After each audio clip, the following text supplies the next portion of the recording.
ನನ್ನ ಮಗನೇ ಎಷ್ಟು ಆಟ ಆಡಿಸ್ಬಿಟ್ಟೆ ಅಲ್ಲ. ನಿನ್ನ ಹುಡುಕೊಂಡು ಎಷ್ಟು ಊರು ಸುತ್ತಾರ್ದಿದೀವಿ ಗೊತ್ತೇನೋ. ಮೇಡಮ್ ಹತ್ರ ಎಷ್ಟು ಬಯಸ್ಕೊಂಡಿದೀವಿ, ಅಂತೂ ಸಿಗಾಕೊಂಡ್ಬಿಟ್ಟೆ ಅಲ್ವಾ.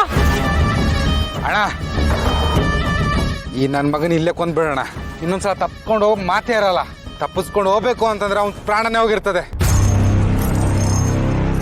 ಏಯ್, ಆ ಕೆಲಸ ಈಗಾಗಬಾರ್ದು. ಮೇಡಮು ಇವನ್ ಜೊತೆ ಏನೋ ಮಾತಾಡ್ಬೇಕಂತೆ. ಮೊದಲು ಇವನನ್ನ ಮೇಡಮ್ ಹತ್ರ ಕರ್ಕೊಂಡು ಹೋಗ್ಬೇಕು. ಅಣ್ಣ ಇವ್ನು ಸಿಕ್ಕಿದಾನಂತ ಮೇಡಮ್ಗೊಂದು ಫೋನ್ ಮಾಡಿ ಹೇಳು. ಏಯ್, ಬರೀ ಫೋನ್ ಅಲ್ಲ ಕಣೋ, ವಿಡಿಯೋ ಕಾಲೇ ಮಾಡ್ತೀನಿ. ಮೇಡಮ್ ಇವನ್ನ ಡೈರೆಕ್ಟ್ ಆಗಿ ನೋಡ್ಬೇಕು.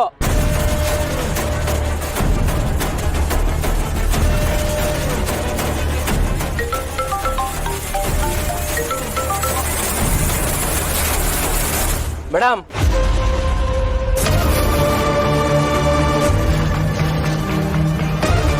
ಮೇಡಮ್, ಇಷ್ಟು ದಿನ ನಿಮ್ಗೆ ನಮ್ಮ ಮೇಲೆ ನಂಬಿಕೆನೇ ಇರ್ಲಿಲ್ಲ. ಈಗ ಈ ನನ್ನ ಮಗ ತಗ್ಲಾಕೊಂಡಿದ್ದಾನೆ. ಈಗ್ಲಾದ್ರೂ ನಮ್ಮನ್ನ ನಂಬ್ತೀರಾ ಅಲ್ವಾ? ಶಬಾಷ್ ಶಬಾಷ್. ಈಗ ನಿಮ್ಮನ್ನು ಒಪ್ಕೋತೇನೆ. ನನಗೆ ಬರ್ತಿರೋ ಕೋಪದಲ್ಲಿ ಅವನನ್ನ ಅಲ್ಲೇ ಸಾಯಿಸಿ ಬೀದಿ ಹೆಣ ಮಾಡ್ಬೇಕು ಅಂತ ಅನ್ನಿಸ್ತಾ ಇದೆ. ಅದೇಲ್ಲ, ಅವನು ನನ್ನ ಕೈಲೇ ಸಾಯ್ಬೇಕು. ಅದಕ್ಕೂ ಮುಂಚೆ ಎಷ್ಟೋ ವಿಷಯಗಳನ್ನ ಅವನು ಬಾಯ್ ಬಿಡಿಸ್ಬೇಕು. ಇವನಿಗೋಸ್ಕರ ಎಷ್ಟು ದಿನದಿಂದ ಕಾಯ್ತಾ ಇದ್ದೆ. ಇವನು ಇಷ್ಟು ದಿನ ಎಲ್ಲಿದ್ದ? ಇವನನ್ನ ಯಾರು ಕರ್ಕೊಂಡು ಹೋಗಿದ್ರು? ಇವನನ್ನ ಯಾರು ಕಾಪಾಡಿದ್ದು? ಎಲ್ಲ ವಿಷಯ ನನಗೆ ಗೊತ್ತಾಗ್ಬೇಕು. ಈಗಲೇ ಇವನನ್ನ ನನ್ನ ಗೋಡೌನ್ ಕರ್ಕೊಂಬನ್ನಿ. ಆಯ್ತು ಮೇಡಮ್, ಈ ನನ್ನ ಮಗನ ಈಗಲೇ ಹೇಳ್ಕೊಂಡ್ ಬರ್ತೀವಿ. ಏಯ್,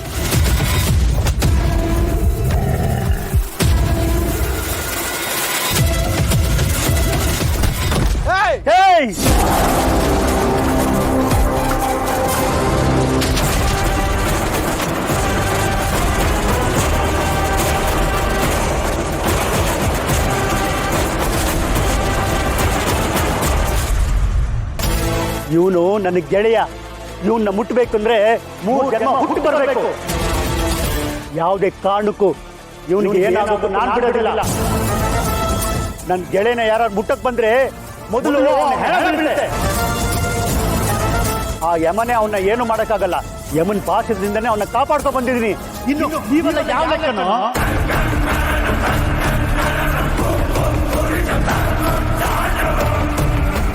ಯಾವನ್ ಬರ್ತಾರ ಬನ್ನಿ.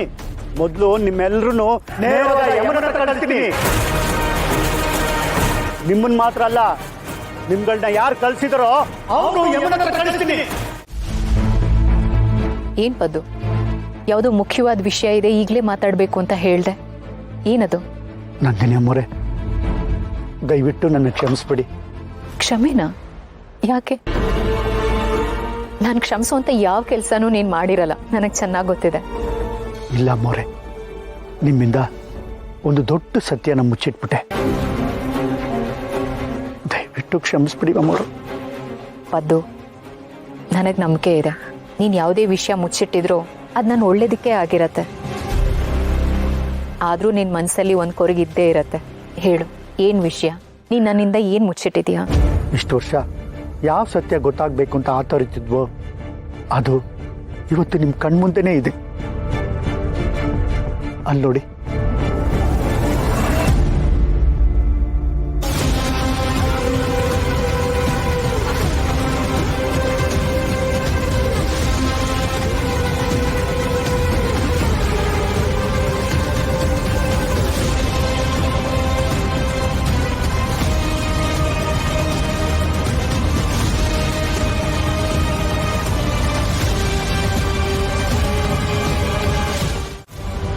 ರಾವಣಿ ಹೇಳಿದ ಮಾತು ನಿಜಾನೇ ತಾನೆ.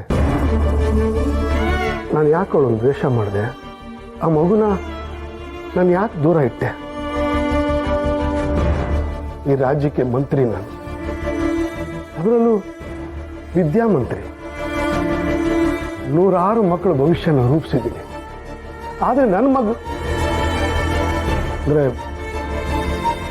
ಈ ಮನೆ ಮಗಳು ಸಾಲಿಗ್ರಾಮದ ದೊಡ್ಡ ಮನೆ ಕುಡಿ ಅವಳು ಯಾವ ತಪ್ಪು ಮಾಡಿಲ್ಲ ಅಂದ್ರು ನಾನು ಯಾಕೆ ಅವಳನ್ನು ದ್ವೇಷ ಮಾಡ್ತಾ ಇದ್ದೀನಿ? ನನಗೆ ಅವಳ ಬಗ್ಗೆ ಯಾವ ಕೋಪನೂ ಇಲ್ಲ. ಆದರೆ ಅವಳ ಮುಖ ನೋಡಿದಾಗ್ಲೆಲ್ಲ ನನ್ನ ಅವರಮ್ಮ ನಂದಿನಿ ಮುಖ ಜ್ಞಾಪಕ ಬರುತ್ತೆ. ಪೃಥ್ವಿ ನನ್ನ ಪ್ರಾಣ ಸ್ನೇಹಿತ. ನಂದಿನಿನ ನಾನು ಎಷ್ಟು ನಂಬಿದ್ದೆ. ಇಬ್ಬರು ಸೇರಿ ನನಗೆ ಮೋಸ ಮಾಡಿಬಿಟ್ರು. ಈಗಲೂ ವಿಷಯ ನೆನೆಸ್ಕೊಂಡ್ರೆ ಹೊಟ್ಟೆ ಉರಿಯುತ್ತೆ, ಎದೆಯಲ್ಲಿ ಬೆಂಕಿ ಹಾಕ್ದಾಗುತ್ತೆ. ಆದರೆ ಅವ್ರು ಮಾಡಿರೋ ತಪ್ಪಿಗೆ ನಾನು ಯಾಕೆ ಇವಳಿಗೆ ಶಿಕ್ಷೆ ಕೊಡ್ತಾ ಇದ್ದೀನಿ? ಚಿಕ್ಕಂದಿನಿಂದ ನಾನು ಅವಳನ್ನು ನಡೆಸ್ಕೊಂಡಿದ್ದ ರೀತಿನೇ ಸರಿಗಿಲ್ಲ. ನಾನು ಅಪ್ಪನ ಪ್ರೀತಿ ಯಾಕೆ ಕೊಡ್ಲಿಲ್ಲ? ಆ ಮಗು ಅಪ್ಪನ ಪ್ರೀತಿನೇ ಇಲ್ಲದೆ ಒಳ್ಳೆ ರೀತಿ ಬೆಳೆದಿದೆ. ಆಕ್ಚುಲಿ ಅವಳಿಂದ ನನಗೇನು ದ್ರೋಹ ಆಗಿಲ್ಲ. ಆಗಿರೋದು ನಂದಿನಿ ಪೃಥ್ವಿಯಿಂದ. ಅಣ್ಣ,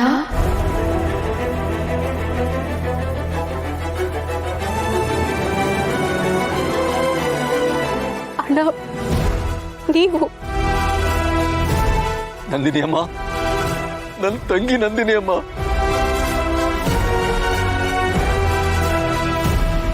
ನನ್ನ ತಂಗಿ ನಂದಿನಿ ಅಮ್ಮ ನಾನು ನೋಡ್ತಾ ಇದ್ದೀನಿ. ನಂದಿನಿ ಪೃಥ್ವಿ ಸೇರಿ ನನಗೆ ಮೋಸ ಮಾಡಿದ್ರ? ಅವರಿಬ್ಬರನ್ನ ನಾನು ಎಷ್ಟು ನಂಬಿದ್ದೆ. ಹೇಗಿದ್ದೀರಾ ನಂದಿನಿ ಅಮ್ಮ? ಅಣ್ಣ, ನೀವ್ ಹೇಗಿದ್ದೀರಾ? ಎಷ್ಟು ವರ್ಷಗಳಾಯ್ತು ನಿಮ್ಮನ್ನ ನೋಡಿ. ನನ್ನ ಒಡ ಹುಟ್ಟಿದ ತಂಗಿನ ನೋಡಿದ್ರು ನನಗೆ ಇಷ್ಟು ಸಂತೋಷ ಆಗ್ತಾ ಇರಲಿಲ್ಲ. ನೀವು ಹೇಗಿದ್ದೀರಾ ನಂದಿನಿ ಅಮ್ಮ?